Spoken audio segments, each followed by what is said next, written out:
បាទជំរាបសួរបងប្អូនទាំងគ្នាបាទថ្ងៃនេះយើងមានអីវ៉ាន់មកកញ្ចប់ហើយអីវ៉ាន់នេះគឺបងប្រុសម្នាក់ដែលគាត់ផ្ញើមកពីខេត្តជាប្រភេទ drone បាទជាប្រភេទ drone មកទឹកគាត់ផ្ញើមកពីខេត្តហើយ drone នេះគាត់ទិញពីហាងខ្ញុំប្រហែលជាខ្ទង់មួយខែជាងហើយខ្ញុំអត់សូវចាំ drone នេះគាត់អត់សូវបែរបានលេងទេបងប្អូនទាំងគ្នាបាទអត់សូវដែរបានលេងទេហើយយើងចាំមើលឆែកមើលបងប្អូនថាតើ drone នេះជាប្រភេទ drone model អីហើយគុណភាពនៃ drone នេះកម្រិតណាអូខេតោះឥឡូវជាមួយយើងឆែកមើលបងប្អូនគ្នាdrone នេះឲ្យមែនតើគាត់ផ្ញើមកខ្ញុំប្រហែលជាខ្ទង់2ថ្ងៃទៅ3ថ្ងៃហើយដែលថាដោយសារខ្ញុំនៅខេត្តបាទខ្ញុំនៅខេត្តខ្ញុំអត់មានពេលមកយកហើយថ្ងៃនេះទើបបានមកដល់ភ្នំពេញវិញអញ្ចឹងក៏ឆ្លៀតធ្វើតេស្តជូនគាត់ឡើងវិញហើយនឹងដាក់តម្លៃឲ្យគាត់ថា drone របស់គាត់ប៉ុណ្ណឹងកម្រិតប៉ុណ្ណឹងគួរតែឲ្យគាត់ប្រមាណហើយគួរតែលក់ចេញវិញប្រមាណបាទដើម្បីឲ្យបងប្អូនអរគ្នាដែលចង់យក drone មកទឹកយកទៅលេងអាចលេងបានបាទ drone នេះគឺ drone L បាទ L600 Pro Max អានេះប្រអប់វានៅថ្មីទាំងអស់បងប្អូនទាំងនេះប្រអប់នៅថ្មីទាំងអស់បាទប្រអប់នៅថ្មីទាំងអស់ដូចបានឃើញអញ្ចឹងតែចាំមើលខាងក្នុងមិនដឹងថា drone នេះវាថ្មីប៉ុណ្ណាកាបូបវាប៉ុណ្ណាអូខេនេះកាបូបរបស់វាតម្រង់បែបហ្នឹងក៏ថ្មីដែរកាបូបរបស់វាបាទកាបូបវាថ្មីហើយយើងមើលឆែកមើលទាំងអស់គ្នាថាតើមក accessory ទាំងអស់ហ្នឹងនៅក្នុងនោះមានអីខ្លះបាទមានអីខ្លះឥឡូវចេញមកហើយទី1គឺតេឡេបាទតេឡេគឺគាត់ដាក់មកអញ្ចឹងតែម្ដងចម្លែកដែរបាទតេឡេនេះនៅថ្មីបាទនៅថ្មីសឹងតែ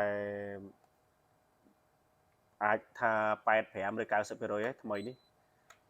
បាទគាត់អត់ប្រើអត់បានបកអាស្កុតនេះចេញផងបងប្អូនគ្នា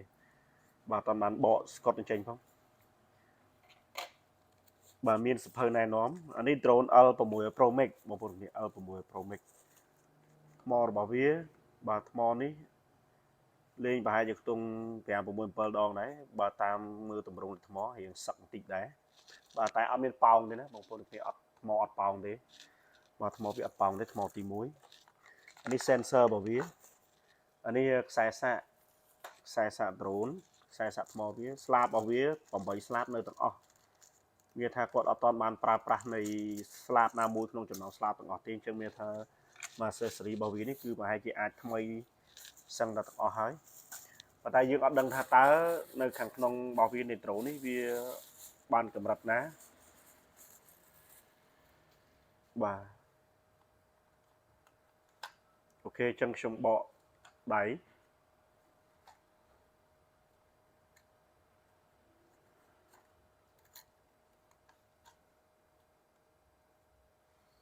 ខ្ញុំឆែកមើលថ្មមួយទៀតថ្មមួយទៀតនេះក៏អត់សឹកក៏អត់ប៉ោងអត់អីដែរបងប្អូនអត់ប៉ោងទេថ្មរបស់វានេះបាទអត់ប៉ោងទេយើងដាក់ចូលវិញយើងមើល gimbal ពពួក drone L6 Pro Max នេះបងប្អូនគ្នាបើសិនជាវាខូច gimbal កាមេរ៉ាប្រហែលជាវេទនាបន្តិចហើយបាទព្រោះអី gimbal វាថ្លៃបើយើងធ្វើក៏ធ្វើអស់លុយច្រើនដែរពួក gimbal វានេះបើយើងធ្វើអស់លុយច្រើនគួរសមដែរ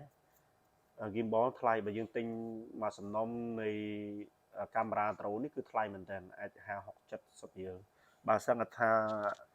drone របស់វានេះ50រៀលនៃកាមេរ៉ាអាហ្នឹងគឺកាមេរ៉ាវាដូចខ្ញុំបានបញ្ជាក់អញ្ចឹងពពួក drone ដែលមាន gimbal កាមេរ៉ាគឺថ្លៃកាមេរ៉ាបើសិនជាក្នុងករណីថាយើងជួសជុលអត់កើតឬក៏ដូរអត់កើតមានតែជួសជុលអត់កើតទេមានយើងដូរទាំងស្រុងតែបើសិនជា drone នេះអត់មានបញ្ហាទេអាហ្នឹងអូខេអាហ្នឹងគឺយើងអាចដាក់លក់បានdrone នេះបើយើងមើលតាមស្ថានភាពវាអត់មានបុកប៉ះកលិតអីទេអត់មានទេតែគ្រាន់ថាគាត់ហោះហើរប្រហែលជាគាត់ហោះនៅកន្លែងដីកន្លែងអីហ្នឹងទៅវាតែមានដីប៉ះតិចតួចទេបាទបើមើលអត់មានកលិតកឡោញទេបាទអញ្ចឹងវានៅទម្រង់ស្អាតគួរសមយើងនឹងធ្វើការ testing ទាំងអស់គ្នាថាតើ drone ប៉ុណ្ណឹង drone នោះវានៅកម្រិតប៉ុណ្ណា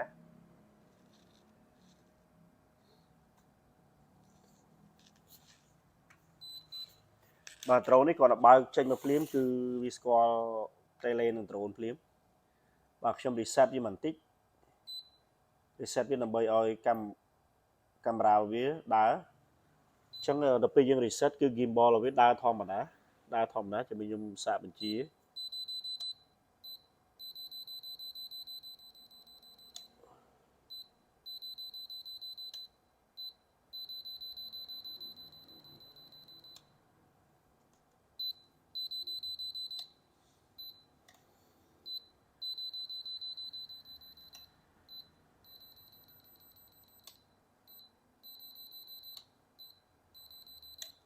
drone នេះវាកាំងចង់កាំងកាមេរ៉ា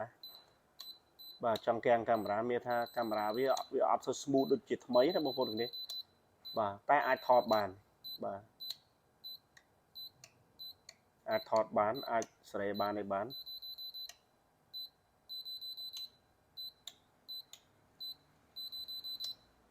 អូខេកាមេរ៉ាវានៅ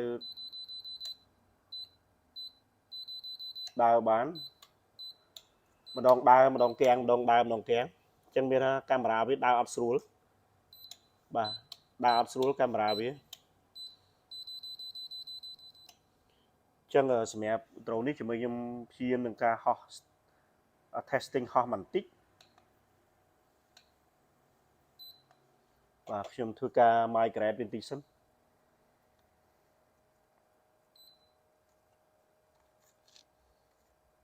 drone នេះកាមេរ៉ារបស់វានេះបើសិនជាយើងធ្វើការហោះហើរនៅខាងក្រៅជាពិសេសនៅពេលយើងហោះកន្លែងដែលមានដីណា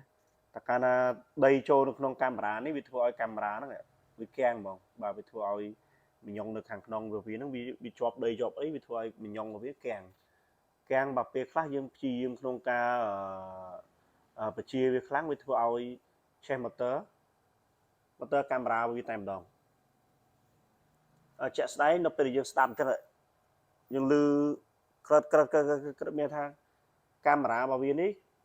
motor កាមេរ៉ារបស់វានេះវាហាក់បីដូចជាវាចង់ error បាទប៉ុន្តែបើយើងសួរថាថតបានអត់ថតបានបាទថតបានសម្រាប់ drone នេះយើងអាចយកមកថតលេងបានប៉ុន្តែបើសិនជាយើងយកកាមេរ៉ាទៅជួសជុលប្រហែលជាអត់ចំណេញទេកាមេរ៉ានេះបើយើងជួសជុលប្រហែលជាខ្ទង់អស់30-40រៀលទៀតបាទប្រហែលខ្ទង់ប៉ុណ្ណឹងអញ្ចឹងយើងសួរថាតើសម្រាប់បើសិនជាបងប្អូនគាត់ទិញដើម្បីយកទៅបោះលេងថតបានមួយល្មមអូខេថតបានបាទថតបានប៉ុន្តែឲ្យដូច drone ថ្មីដែលចង់បានកម្រិតកាមេរ៉ាវា 4K HD អត់បានទេបាទដោយសារតែមិន gimbal កាមេរ៉ារបស់វានេះនិយាយឲ្យមែនតើវាអាចនៅថតបានម្ដងដើរម្ដងកាំងខ្លះដើរខ្លះបាទបើសិនជាយើងព្យាយាមក្នុងការ